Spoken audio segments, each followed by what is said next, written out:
dispute happening on the shrine only. So I was amazed to see that it was the how saw it before the COVID, and it was like half of the shrine was demolished. But somehow the local community of Mehrauli came, the Muslim community, and they protested against the demolition, and it was saved at that moment in 2020.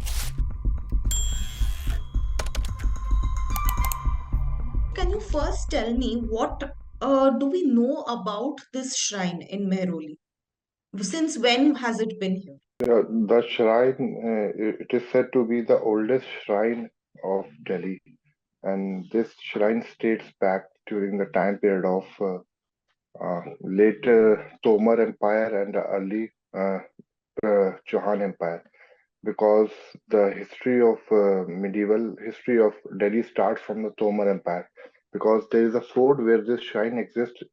It was known as Qila Lal Kot. So the Qila Lal Kot was built by the Tomar Emperor. The second Tomar, his name was Anandpal Tomar II. He built this fort sometimes around 1050 AD. So after that, a Sufi saint known as Haji Rozbih, but there are no authentic records about the saint from where he came from and what time period he came from. He came here, and it is said that he has met many people at that time converted to Islam. So after that, it is also said that there was one daughter of Prithviraj Chauhan whose name was Bela, and she was also converted to Islam. And there, as you can see, there were two graves, one belonging to Haji Rusbi, and another one was of.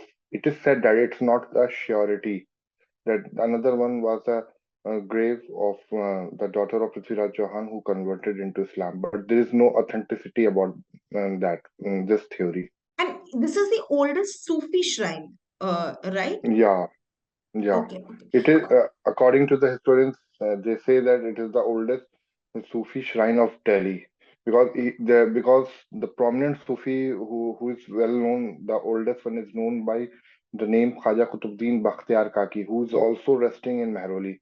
But he came in 1200, uh, 10 or 11 AD. He came to Delhi, but this Sufi saint came around more than 50 or 60 years before him.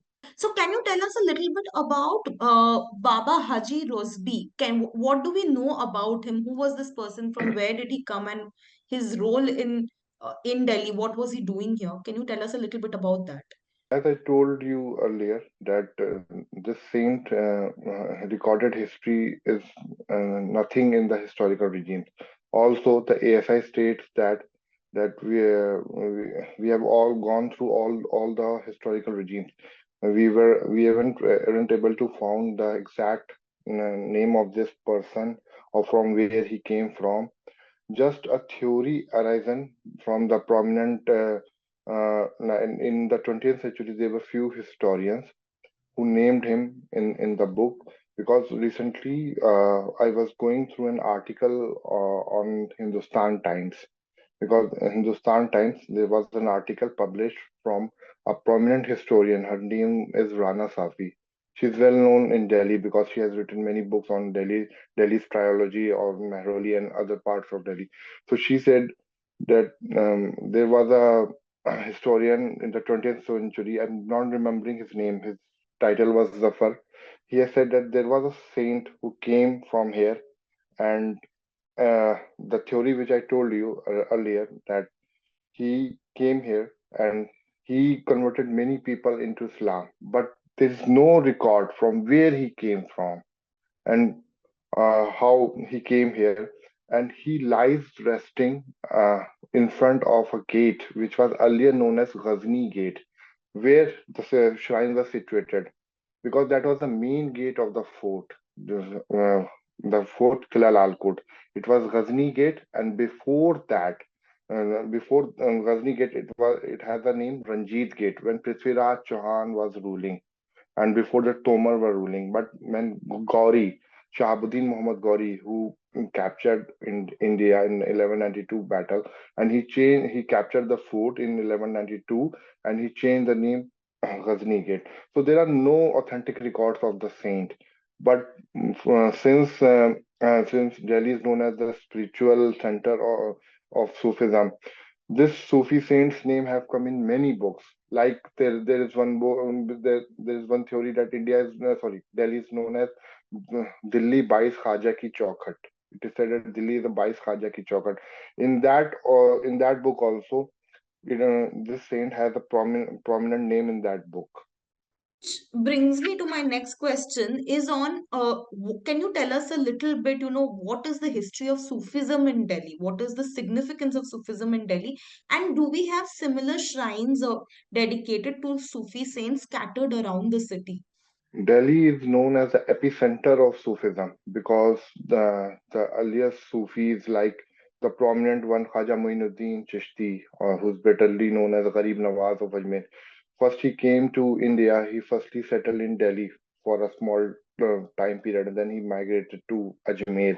And so, if you go through the term Sufism, it has many orders. Like in Delhi, there's a famous order known as Chishtis because three prominent Chishti saints are buried in Delhi. The first one is Khaja Qutbuddin Bakhtiar Kaki, the second one is Khaja Nizamuddin Aulia, the third one is Khaja Nasiruddin Mahmud Roshan Chirag Delhi. These are the three prominent famous Sufis of Delhi. After that, there are many orders like Naqshbandis, Qadris, Sohrawardis, and these orders are the few famous orders.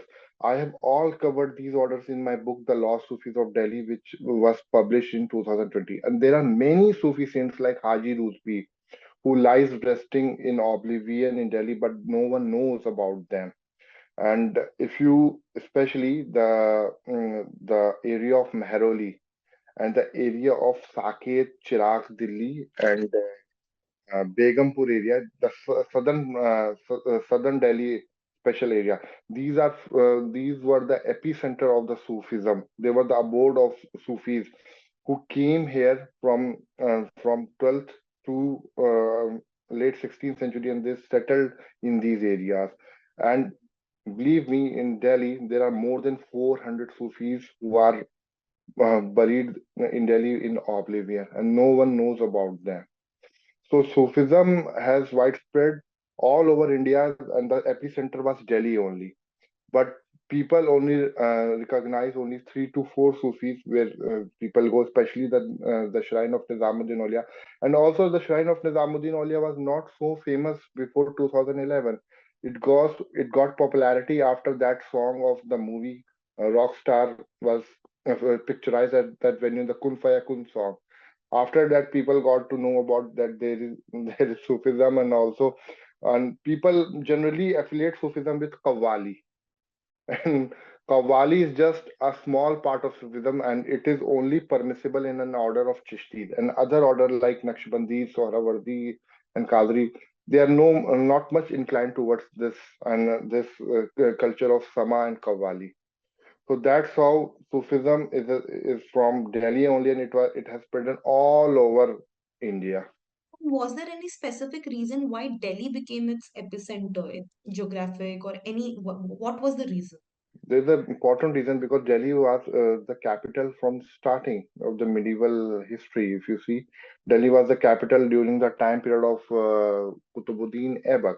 Qutbuddin Aibak is known as the first Muslim monarch who started ruling because Gauri was not a monarch; he was just an invader. He won in India and he left Qutbuddin Aibak as his slave and he went away.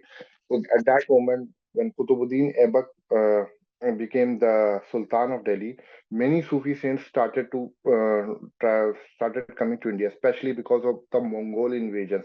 Because if you see, these Sufi saints were originally belonging from the Central Asia, like areas like Turkmenistan, Uzbekistan, Kyrgyzstan, Iran, Iraq. These were the areas where these Sufis were from. But what happened at that time? Mongols started invading Central Asia and they had to migrate to India. So at that moment, the capital city was Delhi. So many Sufis came to Delhi only. They resided here only. After that, they started their orders, the silsila, like, which we call it silsila, the Sufi order. After the people getting affiliated with them, they went on to go to different directions of in India. Like after Nasiruddin Chirag Delhi. He is known as the last Sufi of Delhi, and he died something around 1356 AD. And after that, his saint, whose name is Khaja Banda Nawaz Ghaisudaraz, he took this order to South India, in Kalaburagi in Karnataka, which was earlier known as Gulbarga. So that's how the Sufi used to come to Delhi. They used to settle here. They used to make their khanqahs here in Delhi, and still there are many khanqahs, but they are all not active right now, because in Delhi now only there is a culture of dargahs, not khanqahs anymore. Khanqahs are the place where Sufi used to live. He used to preach, he used to teach, and he used to serve foods to the community at that moment, irrespective of any religion or any caste. And they used to go, then after that they used to, and the silsila used to spread all over the area of India, or wherever they used to go. And lastly, Yusuf, yesterday you had told me this that there was a previous attempt to demolish this shrine as well. While you were researching your book, you had found out. Can you tell us a little bit about what you had found out then, and why was the TTA keen on demolishing this site? I used to go to this in that place since 2017. In 2020, there was COVID first wave, and after 4 months of proper lockdown, suddenly the government announced that we will be giving few. We are easing few restrictions, that you can you can go out of your house for, I think it was 7 to 9. I still remember. It was during June or July, I guess, in 2020. So at that time, from 2018 only, I used to do heritage walks. So there was one YouTuber. She contacted me that you have recently authored a book, and I want to visit all those places which you have authored. So I took her to the forest of Sanjay one to shoot Haji Rozbih there. Suddenly, there was a dispute happening on the shrine only. So I was amazed to see that it was the how saw it before the COVID, and it was like half of the shrine was demolished. The photo which I shared of 2020 is not the actual photo. Yesterday I shared you a photo of 2020. That was the original photo of the shrine, how the shrine was at its zenith. So they half destroyed it, but somehow the local community of Mehrauli came, the Muslim community, and they protested against the demolition, and it was saved at that moment in 2020. But at that moment when we went there, they didn't allow us to shoot. They said that go away from here, and if you shoot, it will become a news, and then it will be a problem. So that moment, this thing didn't came up so high. But now, when my friend went on recently on Sunday, he saw that it was all erased to the ground. So I was in shock that in 2020 they first attempted to destroy it, because I was the witness when I went there, that they were planning to destroy it, and they have already half destroyed it, because there was one caretaker of that shrine. I know his name was Rahmat Mia. He used to sit there, and he used to sit there at night also, because it is a very dense forest, and no one will be willing to go there at night, because that forest has a lot of jackals and wild animals also. But he used to live there, and he was serving there more than 25 years, and he was beaten very brutally there in 2020, and that day he has to vacate from there, and he went, and still I see him in the Kutubuddin Bakhtiar Kaki's shrine.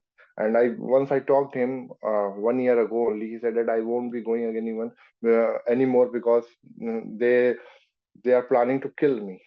So I was saying that you should not go. You should sit here only. And since 2020 to 2024, there was no caretaker to take responsibility or take care of that shrine. So that's how now it was finally demolished. And apart from this, there is one more important shrine which was demolished in that area near that madrasa Akhonji. That shrine is of Hazrat Jalaluddin Tabrezi. He's also a very prominent Sufi who came from Iran. And Waqf board states that that's the shrine of Hazrat Jalaluddin Tabrezi. It was also demolished on 31st January to 2024 only. This Baba Haji Rozbih is also from Iran, you mentioned, right? No, it's not sure. It's not You're sure. not sure. Yeah, there is no authentic record about that's what I'm saying. But Haji, the second name which I told you now was Jalaluddin Tabrizi. He's from Iran. He definitely. Tabriz is a place in Iran. He's from Iran, and he was also there in Mehrauli, and his shrine was also demolished. It was a proper Tughlaq era shrine with a proper dome and proper uh, boundary wall around it. It was also demolished. All right. Thank you so much, Yusuf. Thank you so much for Thank taking you. out the time.